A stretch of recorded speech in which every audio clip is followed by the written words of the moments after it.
Cinderella's story. Once upon a time, there was a kind girl named Cinderella. All of the animals loved her, especially two mice named Gus and Zag.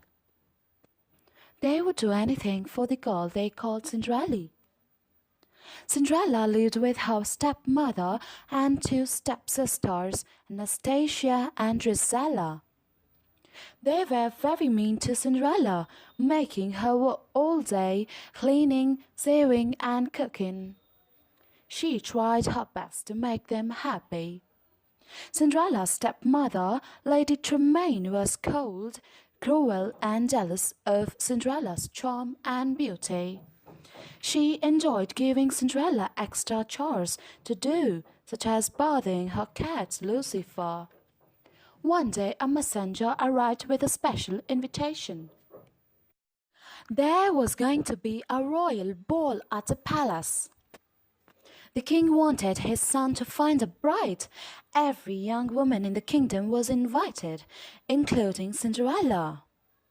Cinderella was very excited about the ball. In the attic, she found a dress that had belonged to her mother. It was a bit old-fashioned, but she could make it beautiful. Lady Tremaine didn't want Cinderella to go to the ball. She wanted the prince to meet Anastasia and Drizella. Maybe he would marry one of them.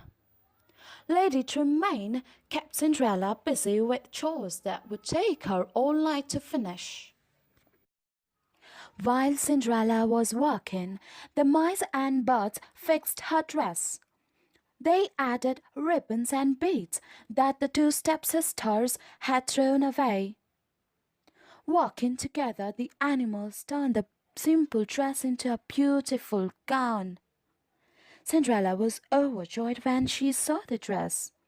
Now she could go to the ball. "Oh, thank you so much," Cinderella said to Gus, Zag, and Butts.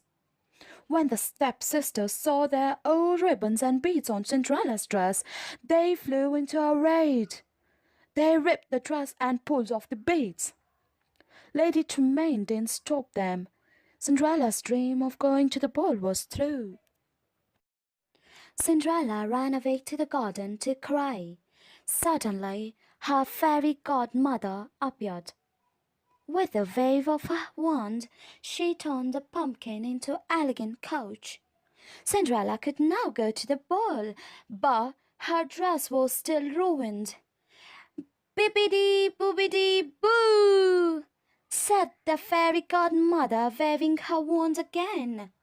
Cinderella was now wearing a beautiful gown and sparkling glass slippers. But all of this came with a warning. When the clock struck midnight, the magic spell would wear off. At the ball, Prince Charming couldn't take his eyes off Cinderella. The orchestra played and the prince began to dance with a wonderful girl whose name he still didn't know. For Cinderella, the night was a dream come true. Before too long, the clock began to strike midnight. "Goodbye," Cinderella said, hurrying away. "Come back," called the prince. "I don't even know your name." As Cinderella fled, one of her glass slippers came off. The prince sent the Grand Duke to find the girl who fit the glass slipper. Lady Tremaine locked Cinderella in the attic, but Cinderella's mouse friends freed her. Then Lady Tremaine tripped the Grand Duke, and the glass slipper shattered. But Cinderella had another in her pocket, and it fit. Cinderella and the prince were soon married. Everyone rejoiced, including Cinderella's mouse friends, who wore special outfits to the wedding. Filled with joy, Prince Charming and Cinderella lived happily ever after. The end.